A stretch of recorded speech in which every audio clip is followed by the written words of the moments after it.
Hello, it's Mr. Dorsey again, and I'm going to show you the area of trapezoids and perimeter of a trapezoid. Perimeter is always the same thing, no matter what the shape, you're just adding the distance around the outside.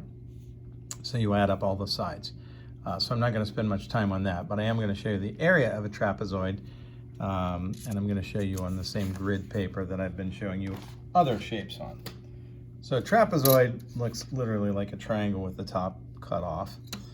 And I will draw for you one. Let's make it like 12 wide on the base.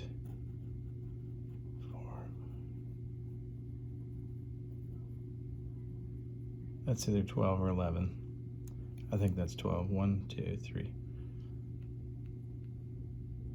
Nope, that's 11. There we go. And then that's base 1. And then the two parallel sides are always the bases. So I'm going to go 5 blocks up, and I'm going to go something like 8 on the other base. Let's see if I did that right. No, not quite. That's 7. Okay. So base 1 is 12 centimeters wide, and again, for our purposes, these are centimeters. I'll zoom in a little bit for you. Okay. 12 centimeters, and base 2 is 8 centimeters. 1, 2, 3, 4, 5, 6, 7, 8. Again, for our purposes, these are centimeter lengths. And then the trapezoid looks like a triangle with the top cut off, or one corner cut off.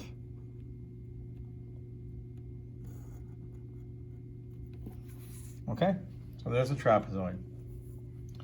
Now our formula, again, I'm showing you guys to do what we say is FSS. Formula, substitute, and solve. So our formula for the area of a trapezoid, the area again is the space that fills up the trapezoid. So again, we're interested in how big, how many square units this whole area is. And base 1 and base 2 are always the parallel sides. And again, parallel sides, I'll even mark these with parallel line markings, just so you know those are our two parallel sides. These are clearly not parallel. The height is always the distance between the parallel sides. And just like in our triangle, the height must be perpendicular to the base. Meaning if I measured the distance between 2 points diagonally, that would make no sense, right? So the height is this distance. That's the height, the distance between the two. And in our example here, it happens to be 5 centimeters. Okay? So our formula, let's take a look at it again. Area equals base 1 plus base 2, that quantity times the height, all divided by 2. So I'm going to write my formula down. Area equals base 1 plus base 2,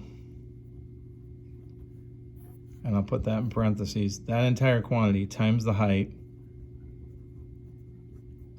and then divide the whole thing by 2. So let's substitute. Area equals base 1 is 12 centimeters plus base 2, the second base, is 8 centimeters times the height of 5 centimeters, and that entire quantity divided by 2. I'm going to move it to the right just because I don't want to go into my shape again. So 12 plus 8, that is not squared, by the way, that's for my formula above. I'm just going to make that smaller so we don't think it's squared. Okay, 12 plus 8 is 20 times 5. Oh, 20 times 5 happens to be 100. And then divided by 2. So my area equals 50 square centimeters. That's a square. Let me write it again. That's not very neat. I ran out of space over here. So I'm just going to write it down below.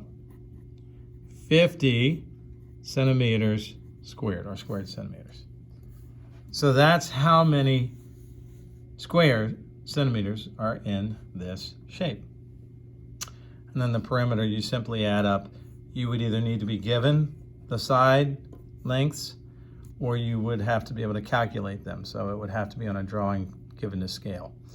So in this case, I'm going to give you 6 centimeters and 6 centimeters, just because we're not going to spend a lot of time on it. But if you add these, 12 plus 8 is 20, plus 6 is 32.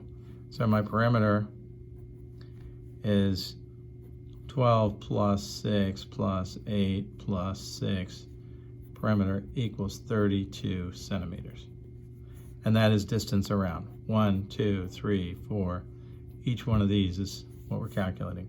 All the way around, the fence around that area would be 36 centimeters if you would do a fence. Okay?